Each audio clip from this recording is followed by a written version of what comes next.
video aku. Kali ini aku mau membawakan materi sumber daya manusia mengenai topiknya kompensasi. Buat teman-teman yang suka sama videoku, bisa di like, di komen, di subscribe, biar besok-besok aku makin semangat tuh bikin video buat kalian lagi. Check it out. Teman-teman pasti udah sering banget mengenal istilah yang namanya kompensasi. Menurut kalian apa sih itu kompensasi? Apakah sama dengan gaji? Buat kalian teman-teman yang sering banget bilang kalau kompensasi adalah gaji, dan kalau ditanya gaji itu apa, jawabannya juga kompensasi, kalian tuh salah. Sebenarnya definisi dari kompensasi itu adalah total semua imbalan yang diberikan kepada karyawan sebagai imbalan atas segala pekerjaan yang mereka lakukan.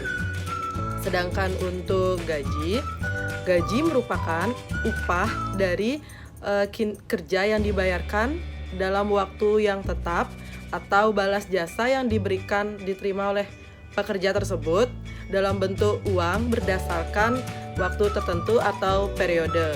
Jadi gaji tersebut akan diberikan sebagai imbal jasa oleh perusahaan dalam waktu tertentu atau per periode. Sedangkan kompensasi itu adalah semua total imbalan yang akan diterima oleh si pekerja tersebut. Jadi gaji tersebut merupakan bagian dari kompensasi. Setelah kita membahas definisi dari kompensasi dan gaji, dan mereka berbeda, kita akan melangkah ke topik selanjutnya, yaitu di mana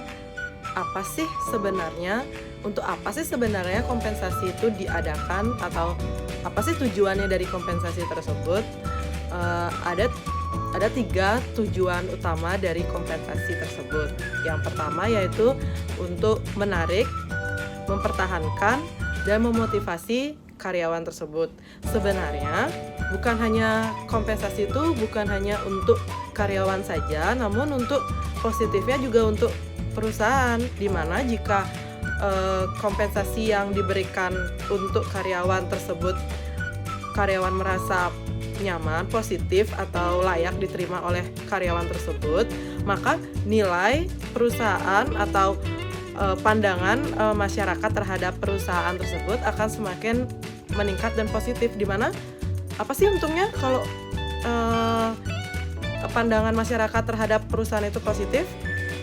Tentu saja kan di saat proses rekrutmen, perusahaan membutuhkan karyawan, perusahaan tidak perlu lagi untuk susah-susah mencari karyawan kemana, sedangkan nilai dari perusahaan tersebut sudah positif. Jadi otomatis yang mencari perusahaan tersebut adalah karyawan, bukan lagi perusahaan yang mencari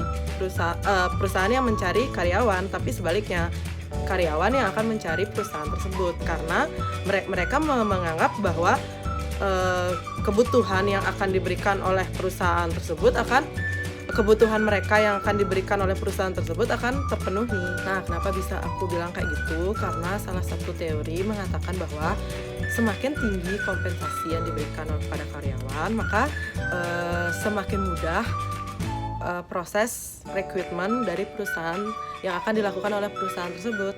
Jadi ada hubungan timbal balik antara kompensasi yang diberikan kepada karyawan dan tingkat kemudahan perusahaan melakukan proses rekrutmen. Nah, selanjutnya kita akan membahas mengenai tujuan kompensasi yang kedua. Tadi sudah aku jelasin tentang kenapa sih kompensasi itu dapat menarik, karena salah satunya besar jumlah kompensasi tersebut akan mempengaruhi minat karyawan untuk masuk ke perusahaan kita, atau memudahkan perusahaan tersebut melakukan proses rekrutmen.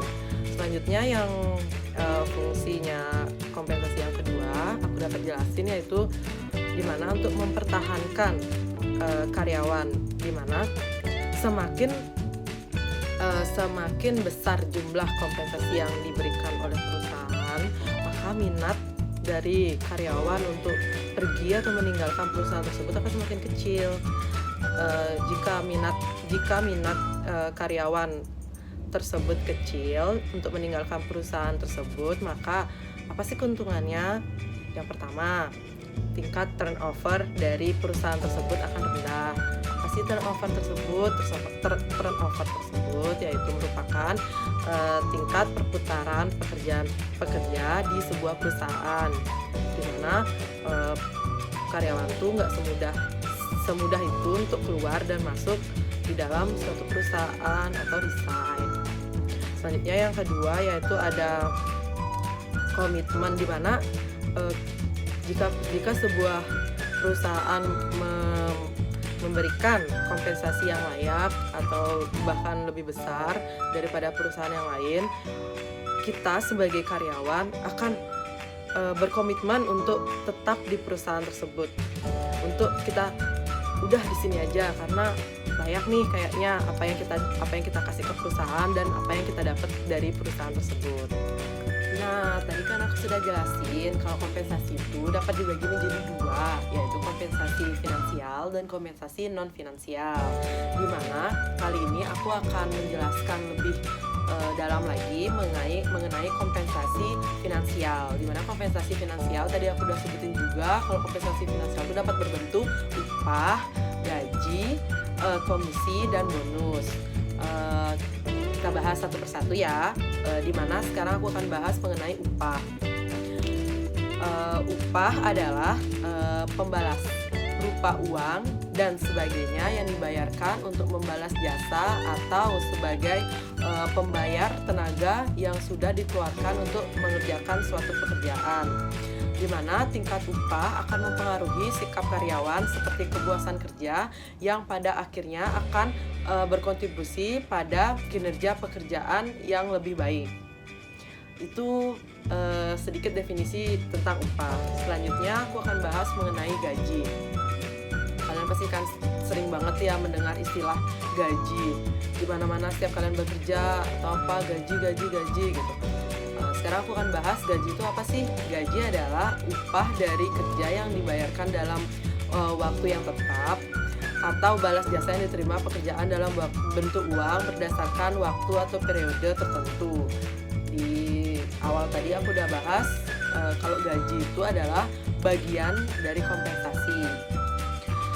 Gaji yang lebih tinggi akan memungkinkan seseorang untuk menikmati hal-hal yang lebih baik dalam hidupnya, seperti dia bisa membuka investasi tempat lain, dia bisa pergi ke restoran, dia bisa beli baju mewah, dia bisa mengajak keluarganya berlibur.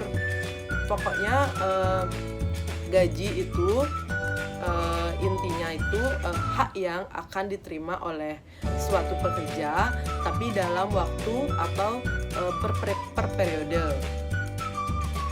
Selanjutnya aku akan bahas mengenai komisi atau insentif.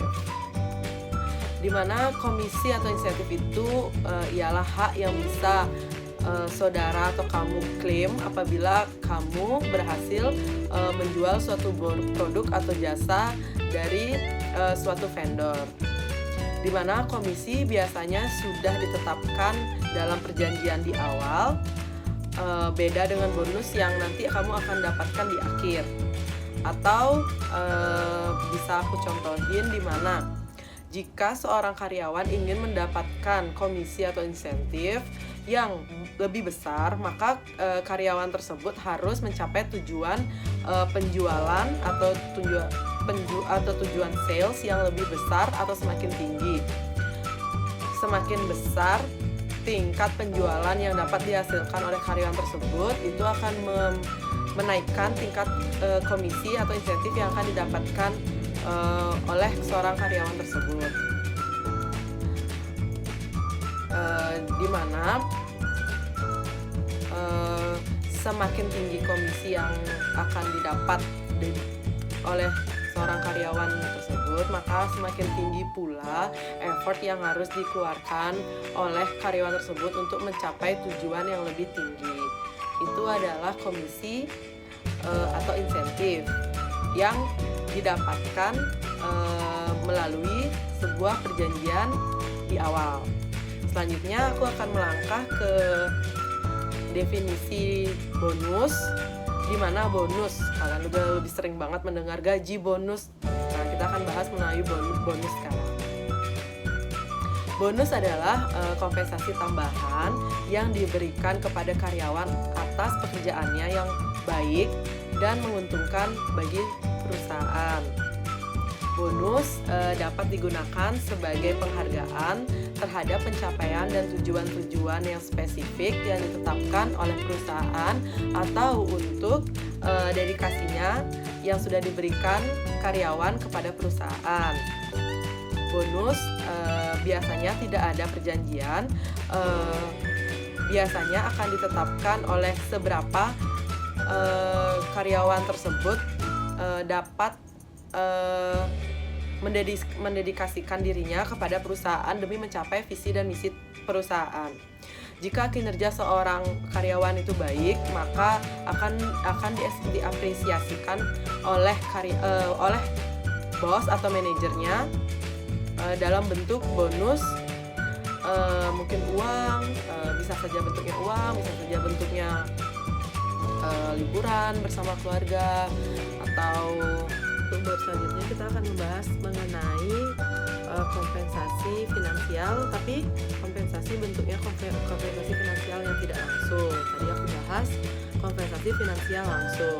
Kompensasi finansial tidak langsung merupakan semua imbalan finansial yang tidak termasuk dalam kompensasi finansial langsung.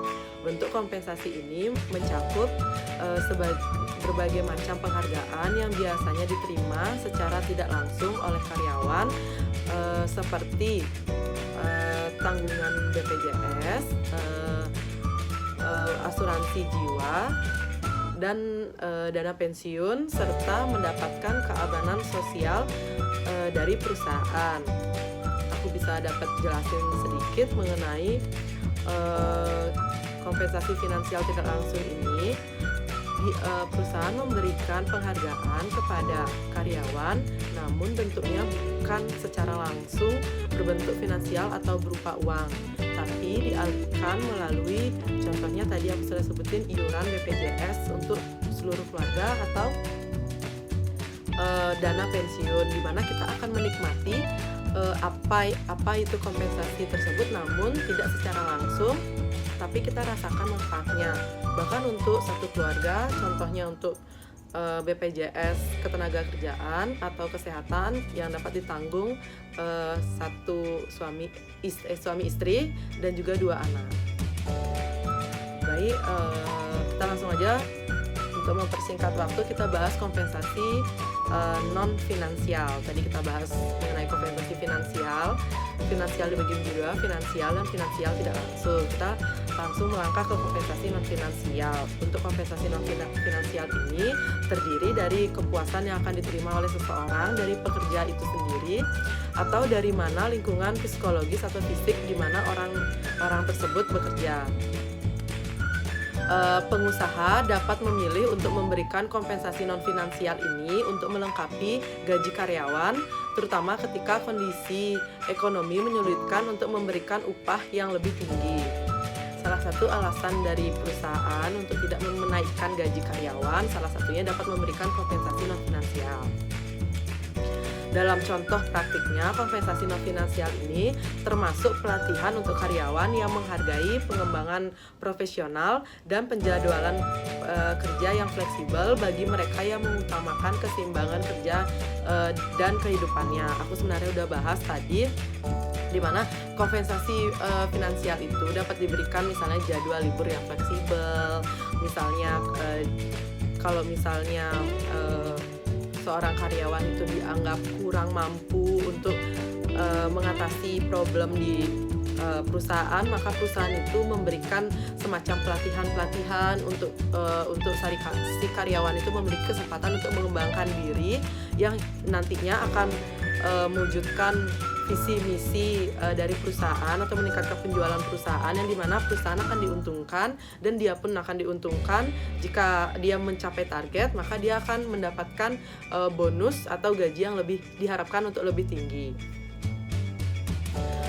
Dalam praktiknya, kompensasi non-finansial ini secara signifikan akan tergantung pada cara untuk mengetahui setiap karyawan sebagai individu untuk memberikan opsi minat dan nilainya kepada mereka sendiri.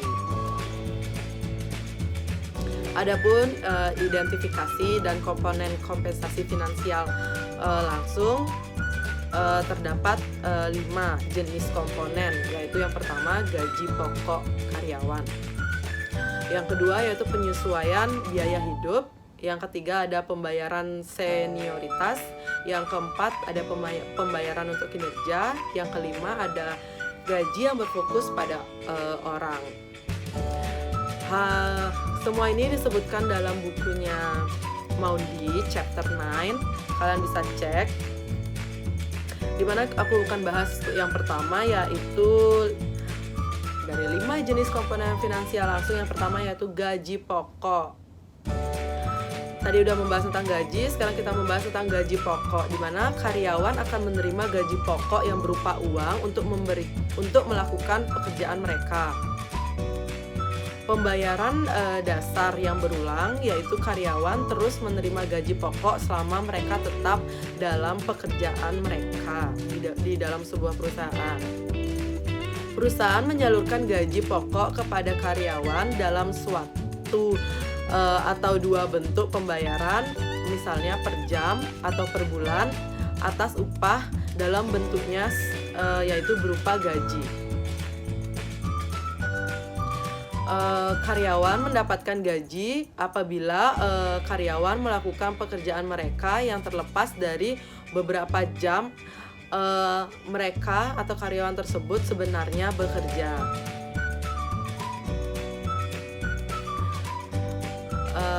Undang-undang standar ketenagakerjaan yang adil akan menetapkan beberapa kriteria untuk menentukan apakah karyawan harus dibayar setiap jam atau setiap bulan dengan gaji.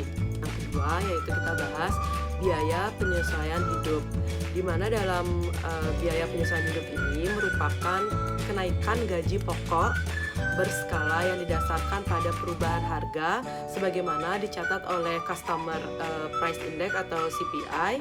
Dalam penyesuaian biaya hidup ini akan memungkinkan seorang pekerja untuk mempertahankan daya beli dan standar hidup mereka dengan menyesuaikan pembayaran pokok berdasarkan inflasi.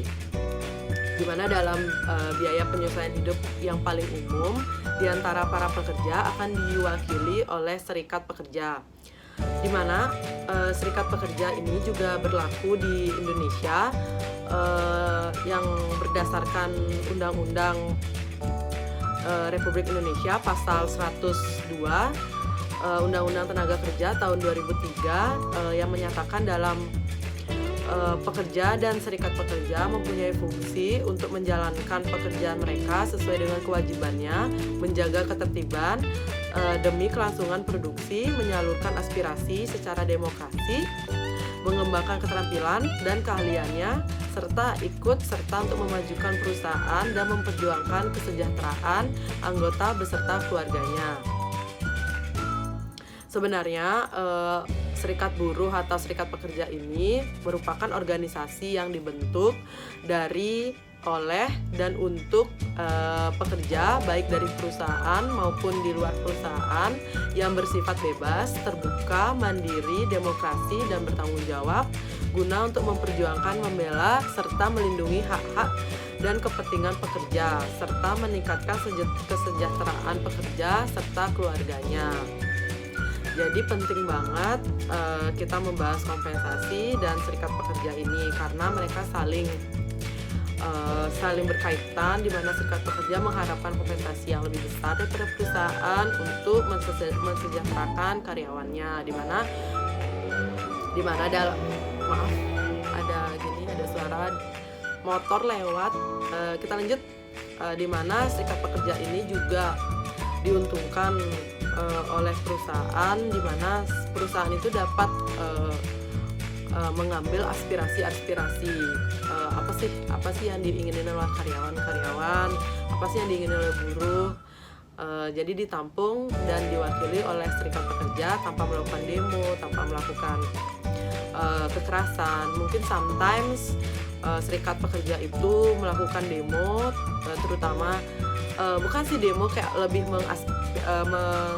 menyatakan aspirasi mereka pada saat Hari Buruh 1 Mei, biasanya di Bundaran HI Jakarta. Kita lanjutin aja. Udah tentang biaya penyesuaian hidup tadi, kita next yang ketiga, yaitu mekanisme gaji senioritas. Gaji senioritas adalah lamanya waktu seseorang karyawan dikaitkan untuk bekerja di suatu perusahaan, divisi atau departemen, atau sebuah lembaga perusahaan, di mana gaji senioritas ini lebih merujuk kepada status senioritas seorang karyawan di dalam perusahaan. Sistem pembayaran senioritas akan menghargai karyawan dengan penambahan berupa berskala gaji pokok yang sesuai dengan lamanya layanan karyawan dalam melakukan pekerjaan mereka. Contohnya, misalnya aku sudah bekerja di perusahaan tersebut selama 1 tahun. Aku akan menerima gaji pokok yang berbeda dengan seniorku yang sudah bekerja di sana mungkin puluhan tahun. Di mana senioritas itu juga memberikan penghargaan kepada karyawan karena telah memperoleh dan memperbaiki keterampilan mereka sebagaimana indeks yang ditentukan oleh senioritas. Perusahaan tersebut secara historis akan memberikan pembayaran senioritas dengan metode umum untuk menghargai kinerja yang sudah dilakukan oleh karyawan. Namun beberapa perusahaan juga tidak dapat dipungkiri mengesampingkan penggunaan rencana senioritas demi metode pembayaran untuk kinerja yang secara eksplisit untuk mengatur kinerja seperti metode pembayaran prestasi dan metode pembayaran insentif, di mana meningkatnya tekanan kompetitif dan ekonomi menjadikannya penting bahwa perusahaan akan menghargai karyawan sepadan dengan kontribusi yang mereka berikan kepada perusahaan. Selanjutnya kita akan bahas yang keempat, yaitu gaji berbasis kinerja, di mana gaji berbasis kinerja ini diatur oleh seberapa baik seseorang untuk melakukan pekerjaan. Untuk memaksimalkan tujuan dari perusahaan, penting untuk menghubungkan antara kompensasi karyawan dan kinerja yang dihasilkan oleh karyawan tersebut. Aturan dasar yang berlaku untuk semua dalam organisasi, mulai dari atasan perusahaan hingga karyawan atau buruh, yaitu per jam, di mana mengakui bahwa beberapa pekerja lebih baik daripada pekerjaan yang lain untuk melakukan pekerjaan yang sama. Adapun tujuan dari pembayaran berbasis kinerja ini adalah yaitu untuk meningkatkan produktivitas karyawan dengan memberikan penghargaan kepada mereka yang paling membantu, karyawan mana yang paling membantu untuk perusahaan itu dapat mencapai tujuan mereka, dapat mencapai visi dan misi dan keinginan dari pimpinan atau pemegang saham di perusahaan tersebut. Hal ini didasari pada asumsi bahwa dengan diberikannya insentif yang tepat. Nah, hal ini didasarkan pada asumsi bahwa semakin tinggi tingkat insentif yang diberikan kepada karyawan, diharapkan karyawan tersebut akan memberikan feedback yang positif juga terhadap tujuan dan misi dari perusahaan tersebut. Setelah kita membahas 1, 2, 3, 4 mekanisme finansial langsung, kita akan membahas mengenai mekanisme yang kelima, yaitu gaji yang berfokus pada orang. Gaji yang berfokus pada orang ini kita bahas satu persatu, di mana pokok yang pertama bahasanya di buku Mondi dikatakan bahwa upah yang pantas atau merit pay. Kita akan membahas definisi dari merit pay atau upah yang pantas adalah kenaikan gaji yang ditambahkan ke gaji pokok karyawan berdasarkan tingkat kinerjanya. Hal ini diasumsikan bahwa kompensasi yang diterima dari karyawan dari waktu ke waktu harus ditentukan setidaknya sebagian oleh perbedaan dalam kinerja pekerjaan yang dilakukan oleh pekerja tersebut. Peningkatan ini memberikan penghargaan atas usaha atau hasil yang luar biasa untuk memotivasi kinerja masa depan karyawan dan membantu memberi kerja untuk mempertahankan karyawan yang akan dinilai. Nah, setelah kita membahas mengenai gaji yang berfokus pada orang yang pertama, yaitu upah yang pantas atau merit pay, kita akan melangkah ke subbab yang kedua, yaitu bonus yang pantas atau merit bonus. Dikatakan dalam buku Mondi bahwa apabila perusahaan semakin menetapkan persentase yang lebih tinggi dari anggaran kompensasi mereka dalam bonus prestasi yang merupakan penghargaan keuangan tahunan 1 tahun sekali berdasarkan produktivitas yang tidak ditambahkan ke dalam gaji pokok karyawan. Pendekatan ini lebih baik memungkinkan perusahaan untuk mengendalikan biaya kompensasi langsung dengan tidak menambahkan kenaikan gaji ke pembayaran pokok secara permanen, yang merupakan kasus untuk senioritas dan upah jasa. Setelah saya membahas mengenai bonus yang pantas, kali ini saya akan menjelaskan mengenai pembayaran insentif. Saya mulai dari definisinya, yaitu di mana pembayaran insentif merupakan kompensasi yang diberikan selain upah atau gaji pokok yang berfluktuasi sesuai dengan pencapaian karyawan terhadap beberapa standar seperti formula yang sudah ditetapkan di perusahaan sebelumnya. Sama seperti senioritas dan prestasi, pendekatan melalui pembayaran insentif ini akan menambah gaji pokok karyawan, tetapi pembayaran insentif ini muncul sebagai pembayaran bukan per periode, melainkan hanya 1 kali. Perusahaan pada umumnya melembagakan program pembayaran insentif ini untuk mengendalikan biaya penggajian atau untuk memotivasi salah satu produktivitas karyawan. Program insentif yang dikembangkan di perusahaan berdasarkan beberapa pada kinerja sehingga karyawan dapat mengontrol tingkat kompensasi mereka sendiri. Adapun perusahaan dapat memilih insentif untuk tujuan bisnis selanjutnya di perusahaan tersebut. Dalam pembayaran insentif ini ada beberapa cara atau opsi yang direncanakan di perusahaan, yaitu dalam bukunya Mondi dikatakan terdapat 3 jenis opsi rencana pembayaran insentif, yaitu yang pertama rencana insentif individu, yang kedua yaitu rencana pembayaran insentif kelompok, pembayaran insentif di seluruh perusahaan. Kita bahas yang pertama, yaitu rencana insentif individu. Terdapat 4 macam pembayaran insentif yang digunakan dalam pembayaran insentif individu, yaitu yang pertama ada pacework, yang kedua ada insentif manajemen, yang ketiga ada rencana dorongan perilaku, dan yang keempat ada rencana rujukan.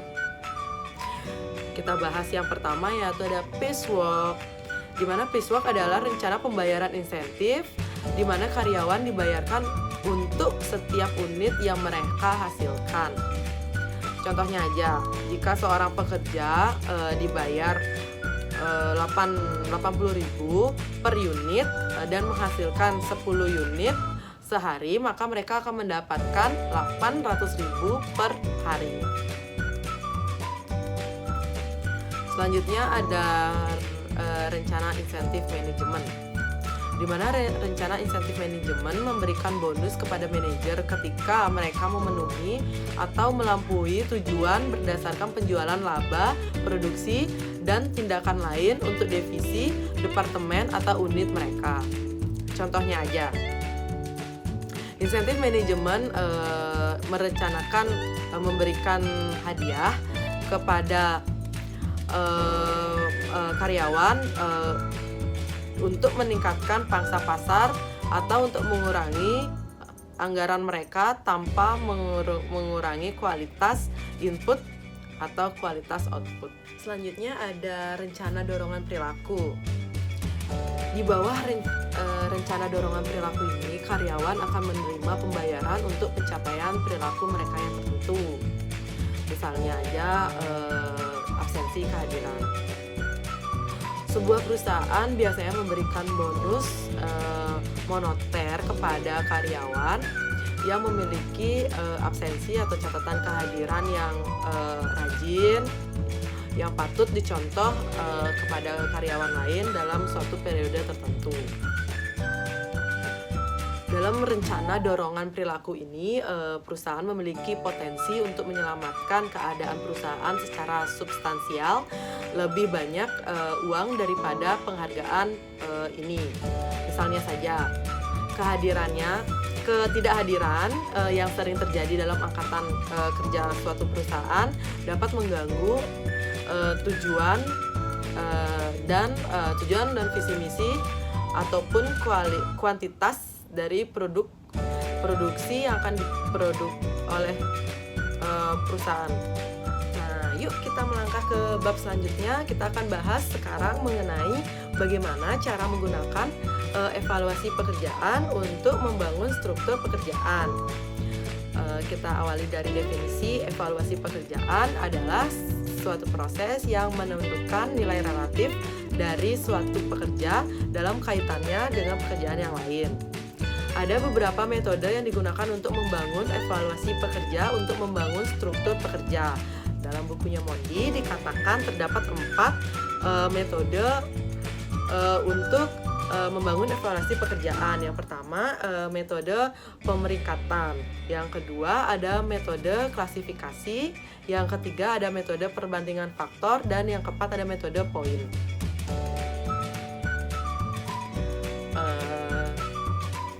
Nah, setelah kita bahas 2 tujuan dari kompensasi itu, kita akan melangkah ke tujuan kompensasi yang menurutku paling menarik, yaitu tujuannya untuk memotivasi karyawan. Kenapa aku bilang menarik? Menurut teori yang dikemukakan oleh si Maslow atau teori hierarki, di mana jika kebutuhan pokok manusia terpenuhi, rasa aman terpenuhi, kebutuhan sandang, pangan, papan, kasih sayang, penghargaan itu cukup atau dapat diberikan oleh perusahaan, maka aku yakin karyawan tersebut akan dimotivasi untuk memenuhi visi dan misi dari perusahaan tersebut. Kenapa aku bisa bilang itu? Karena jika seorang karyawan sudah merasa tercukupi sandang, pangan, dan papannya, dia akan merasa termotivasi. Jika seorang karyawan sudah termotivasi, maka apa untungnya? Untungnya untuk diri sendiri, untuk karyawan tersebut, dan untuk perusahaan. Dimana jika seorang karyawan tersebut termotivasi, otomatis contohnya saja aku kasih sales penjualan, dimana jika seorang karyawan atau sales penjualan tersebut memenuhi target perusahaan bahkan lebih, maka apa nilai atau laba atau keuntungan yang akan diperoleh perusahaan tersebut akan semakin meningkat. Setelah kita membahas mengenai 3 tujuan dari kompensasi, yang pertama yaitu adalah menarik, yang kedua itu mempertahankan, dan yang terakhir yang ketiga yaitu untuk memotivasi karyawan. Kita akan lanjut untuk mekanisme dari kompensasi itu. Dikatakan di bukunya Mondi itu terdapat 3 mekanisme. Yang pertama yaitu bayaran, membantu menentukan standar hidup seseorang. Di mana jika upah yang tinggi diberikan oleh perusahaan, maka mungkin seorang karyawan itu akan sangat bisa untuk memenuhi standar hidupnya, standar pangan papan, ya hierarki tadi itu yang kebutuhan pokoknya akan terpenuhi. Selanjutnya yaitu ada tingkat upah mempengaruhi sikap karyawan seperti kepuasan dalam bekerja, yang dimana jika karyawan tersebut puas dalam bekerja, maka pekerjaan yang akan dilakukan oleh pekerja tersebut akan bertambah atau lebih baik daripada sebelumnya. Di mana yang ketiga yaitu dikatakan di buku Mondi, yaitu jenis pembayaran seperti pembayaran insentif menyelaraskan kepentingan karyawan dengan misi dari perusahaan. Di mana apa sih maksudnya itu? Jika seorang karyawan dan perusahaan memiliki visi dan misi yang sama, maka otomatis keduanya mempunyai tujuan yang sama, otomatis keduanya akan menghasilkan hasil yang sama-sama positif. Nah, setelah kita membahas mengenai tujuan kompensasi dan mekanisme kompensasi, kita akan membahas sekarang mengenai bentuk-bentuk kompensasi menurut bukunya Mondi, di mana dikatakan kompensasi memiliki 2 bentuk, yaitu kompensasi finansial dan kompensasi non-finansial. Di mana dalam kompensasi finansial dibagi menjadi 2, yaitu kompensasi finansial langsung dan kompensasi finansial tidak langsung. Di mana kompensasi finansial langsung yaitu kompensasi yang diberikan dalam bentuk imbalan balas jasa berupa gaji, upah, komisi ataupun bonus. Itu semuanya berbentuk uang atau ada bentuknya. Dan kompensasi finansial tidak langsung itu dapat berupa jaminan kesehatan atau BPJS yang sering diberikan oleh perusahaan kepada karyawannya, atau diberikan semacam rewardnya itu berupa jalan-jalan bersama keluarga. Dia berbentuk dia mengeluarkan uang tapi tidak terlihat, tapi manfaatnya dirasakan oleh kita sebagai karyawan atau pekerja.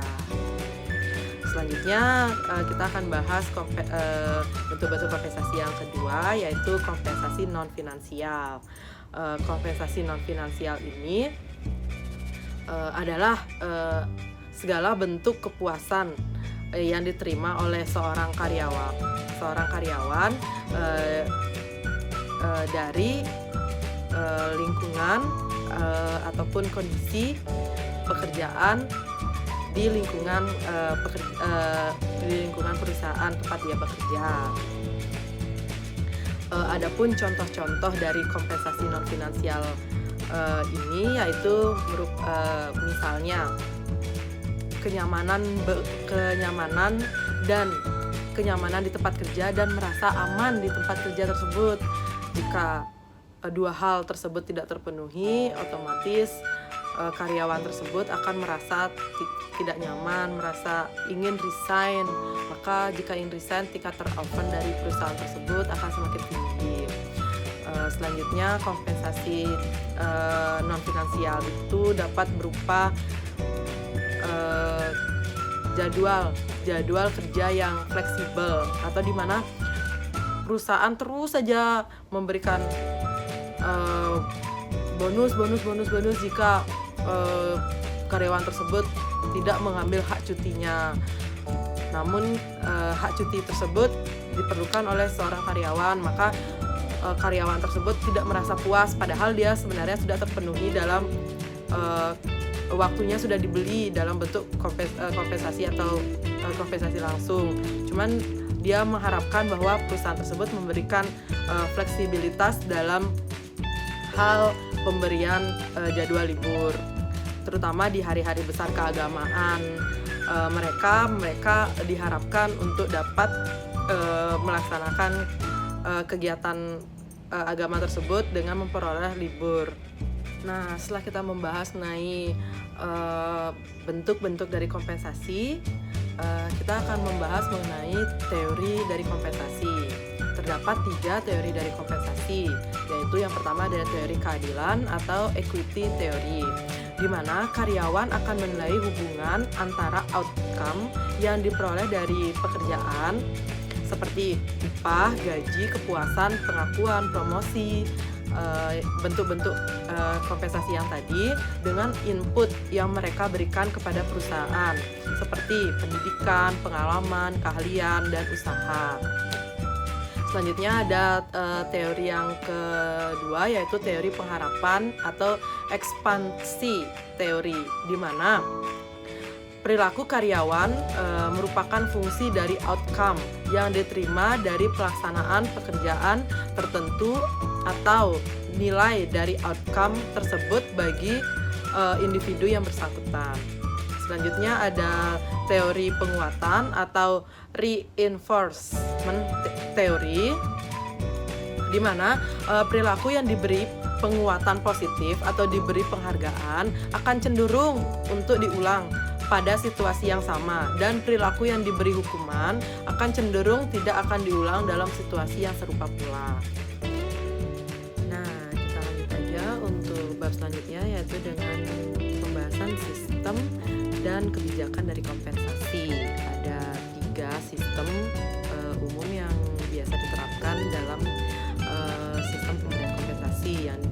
Yang pertama yaitu ada sistem waktu, sistem hasil, dan sistem borongan. Di mana sistem waktu adalah di mana sistem yang besarnya kompensasi ditetapkan berdasarkan standar waktu seperti jam, minggu, atau bulanan.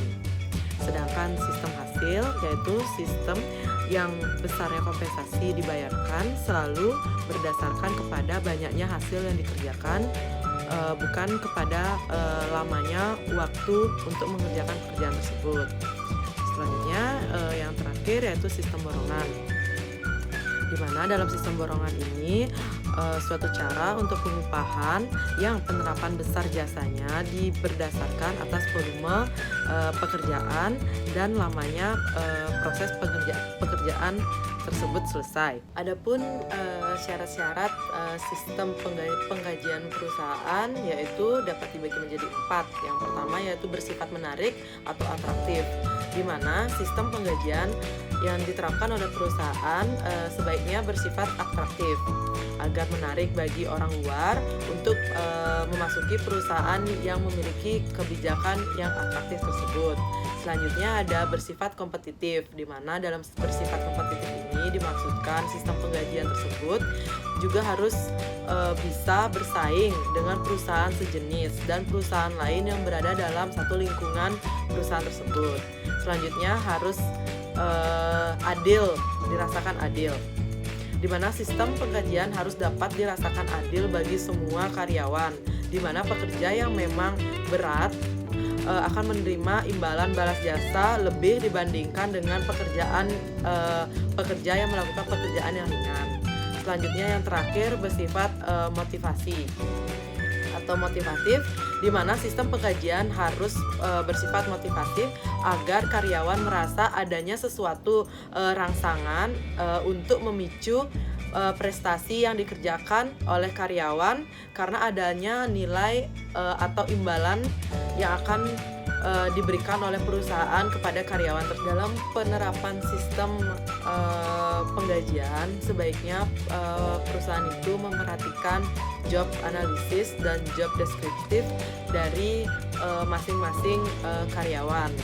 Hal itu sangat akan dapat menyebabkan penerapan sistem asas keadilan di perusahaan tersebut. Nah, selain memperhatikan job analysis dan job descriptive, ada baiknya sebuah perusahaan tersebut memperhatikan survei dari kompensasi, di mana survei kompensasi yaitu adalah sebuah aktivitas yang dilakukan untuk memperoleh informasi yang akurat tentang tingkat gaji atau upah yang berlaku di pasaran dan tentang kebiasaan maupun praktek yang berlaku umum dalam bidang imbalan karyawan untuk dipergunakan dalam merumuskan kebijakan imbalan yang lebih tepat bagi perusahaan yang melakukan survei tersebut. Maksudnya di mana dalam sebuah perusahaan hendaknya membandingkan dengan organisasi lain maupun organisasi yang serupa dengan bisnis yang dijalankan oleh perusahaan tersebut. Ya sih yang perlu disurvei oleh perusahaan untuk menentukan besaran gaji yang akan diberikan perusahaan tersebut kepada karyawannya. Ada yang pertama yaitu perusahaan yang sejenis, di mana perusahaan yang merupakan pesaing langsung dari perusahaan yang kita miliki, di mana kita bisa lihat dari jenis usahanya, skala usahanya, pangsa pasar perusahaan kita sama, maupun sumber daya yang dimiliki oleh perusahaan sejenis dengan perusahaan yang kita miliki. Selanjutnya kita akan melakukan survei pada perusahaan yang bergerak di sektor industri yang sama dengan perusahaan yang kita miliki. Di mana dalam kata lain kita bisa bilang perusahaan pesaing sejenis dengan perusahaan yang kita miliki. Selanjutnya ada perusahaan yang beroperasi di lokasi yang sama dengan perusahaan kita, satu daerah ataupun satu wilayah dengan perusahaan kita. Selanjutnya ada perusahaan yang memiliki jabatan atau pekerjaan yang sama, di mana dengan kesetaraan jabatan atau pekerjaan yang sama tersebut akan memudahkan sebuah perusahaan untuk menentukan besarnya gaji yang akan diberikan kepada karyawannya, selain menentukan dari beberapa hal yang sudah saya sebutkan tadi. Nah, setelah dari tadi aku sudah membahas tentang teori-teori kompensasi, tentang definisi kompensasi atau tujuan dan manfaat dari kompensasi, sekarang aku akan menunjukkan beberapa video yang aku rekam beberapa waktu yang lalu tentang mengenai kompensasi yang aku dapat wawancara dari beberapa narasumber. Let's watching. Perkenalkan, nama saya Idil Gede Agung Hendra Utama. Di sini saya sebagai pemilik Warung Utara. Hobi saya adalah awalnya kuliner dan saya membuka warung ini 1 tahun lalu bersama istri saya.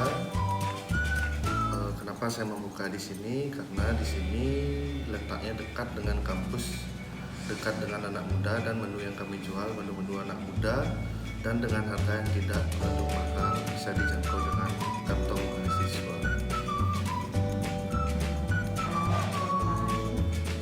Warung Utara beralamat di Jalan Akasia nomor 28, Denpasar Timur. Bagaimana cara pemberian bonus atau THR atau tunjangan di Warung Utara ini? Bonus kami berikan kepada karyawan apabila target penjualan di warung ini terpenuhi atau memenuhi target setiap bulannya. Karyawan yang bekerja di sini ada berapa orang? Total sekarang berjumlah 3 orang karyawan di sini. Mereka dibagi menjadi 2 shift setiap harinya, pagi dan sore. Pada saat apa saja karyawan itu mendapatkan kesempatan libur? Karyawan mendapatkan kesempatan libur 1 minggu sekali, dan jika dia ada hari raya agama, dia mendapat libur, atau ada kegiatan agama yang lainnya.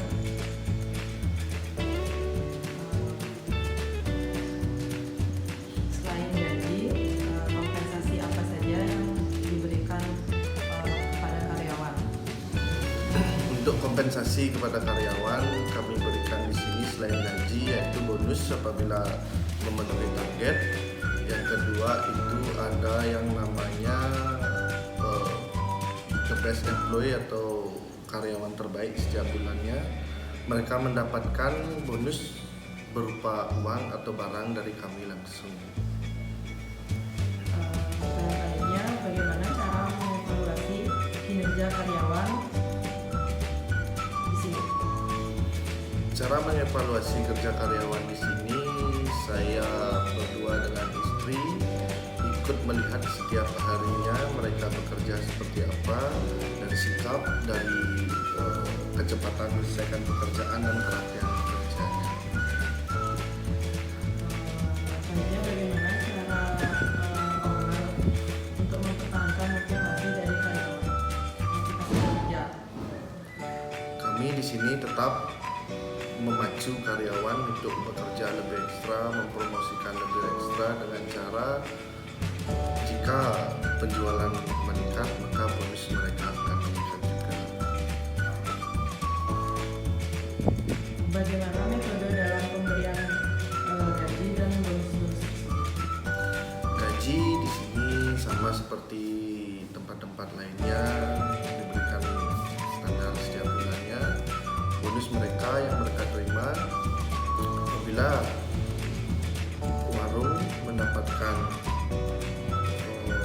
pencapaian targetnya atau penjualannya lebih, maka bonus yang mereka dapatkan juga meningkat setiap bulannya. Terima kasih. Terima kasih. Nama saya ada Sukendara, Di sini bekerja sebagai apa? sebagai waiter. Kenapa memilih bekerja di sini? Karena merasa nyaman Sejak kapan bekerja di sini? sejak tahun yang lalu.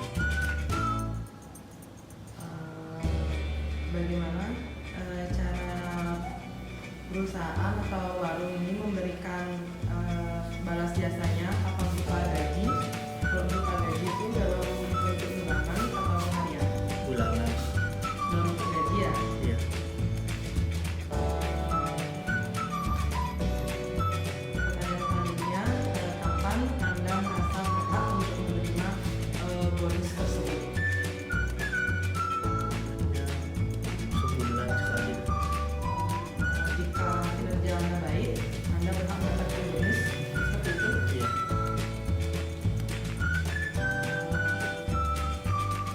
Pertanyaan selanjutnya, apa saja sih job desk umum kakak di sini? Saya membantu bar buat minuman dan membawa makanan kepada tamu. Terima kasih. Halo, selamat sore. Nama saya Gede Indra Wiratmaja. Saya bekerja di Dinas Perhubungan di bidang angkutan jalan, Dinas Perhubungan Provinsi Bali. Hobi saya futsal. Kalau boleh tahu, kenapa Anda memilih bekerja di sana? Mungkin untuk sekarang ini memang di fisik saya Dinas Perhubungan Provinsi Bali yang bekerja di lapangan. Apakah Anda merasa nyaman untuk bekerja di sana dan berikan alasannya? Saat ini saya sudah bekerja selama 3 tahun, nyaman, tidak ada kendala.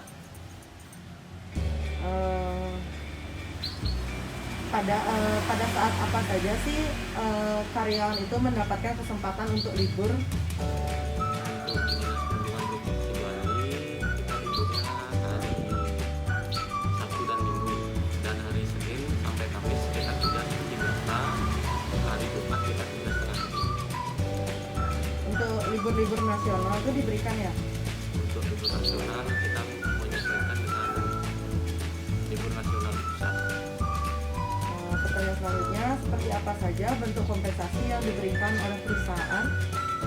Kompensasi selama ini kita ada dari perjalanan dinas, uang daerah, mungkin itu aja. Anda merasa cukup dan layak untuk menerima gaji atau benefit lainnya dari perusahaan? Gimana? Apakah Anda merasa layak untuk menerima gaji, benefit atau bonus dari perusahaan? Sangat saya karena kamu ini ya sesuai apa yang Bagaimana? diberikan tugasnya. Ya, Bagaimana cara Anda untuk mempertahankan motivasi dan semangat Anda bekerja di perusahaan? yang pertama nyaman pada pekerjaan yang tidak berkonflik. Yang kedua loyalitas pada atasan. Yang ketiga loyalitas pada sesama staff. Apa saja sih job desk yang kalian lakukan di perusahaan? Biasanya selama ini saya kan di bidang angkutan jalan. Saya monitoring di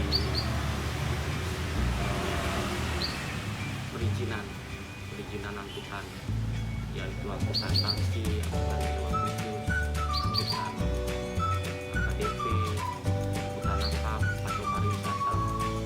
Mungkin itu aja sih. Apakah jika perusahaan memberikan kompensasi berupa bonus, apakah kamu sebagai karyawan akan merasa termotivasi?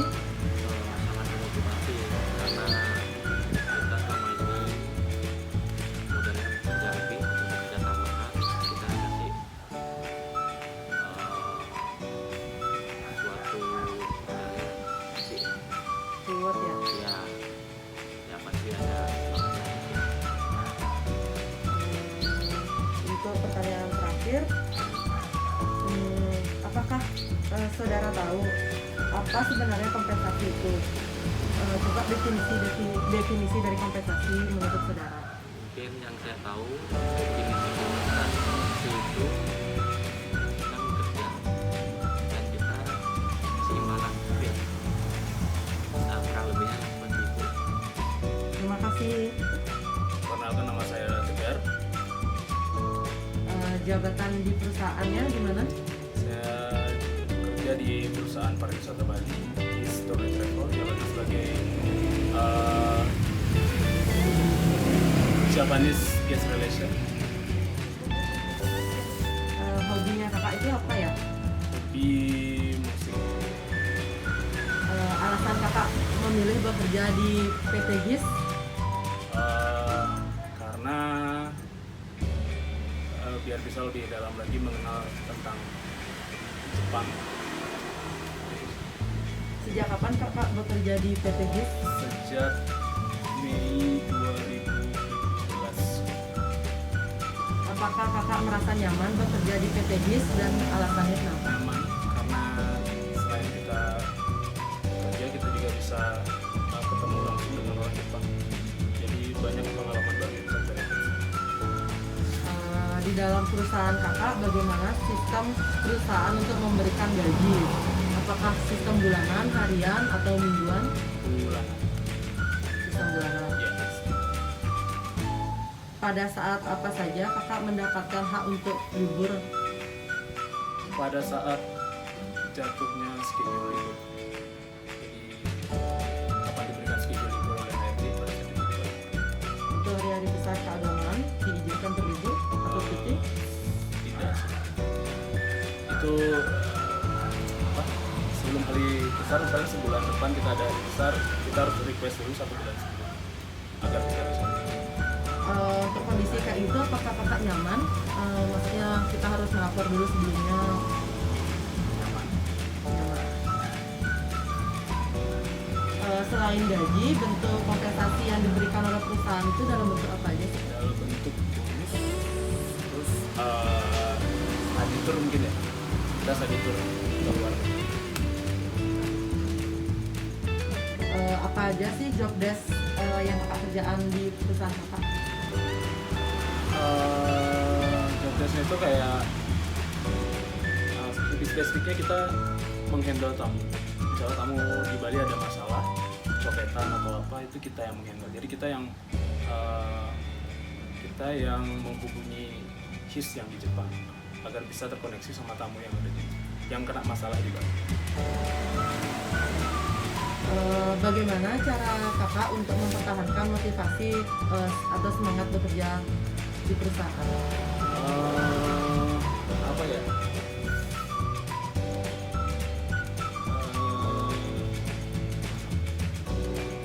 Target sih yang bikin kita motivasi tetap terjaga. Jadi kita selalu lihat target kedepannya kita bakal jadi apa di perusahaan kita. Misalnya naik level atau apa. Itu yang bikin kita tetap termotivasi. Untuk situasi dan lingkungan kerja, rekan kerja tuh apakah nyaman kak? Untuk saat ini, untuk sampai saat ini masih nyaman-nyaman aja. Untuk pertanyaan terakhir, apakah kakak tahu apa itu definisi dari kompensasi? Kompensasi adalah timbal balik ya. Jadi bilangnya apa ya? Timbal balik aja. Apakah kakak merasa pantas mendapatkan balas jasa dari perusahaan? Pantas. Pantas. Terima kasih kak. Ya. Oke, itulah tadi semua paparan wawancara teman-teman sama beberapa narasumber. So, semoga kalian have fun ya sama video yang aku bikin. Jangan lupa untuk like, comment, dan subscribe video yang aku bikin ini. Semoga menghibur dan dapat menambah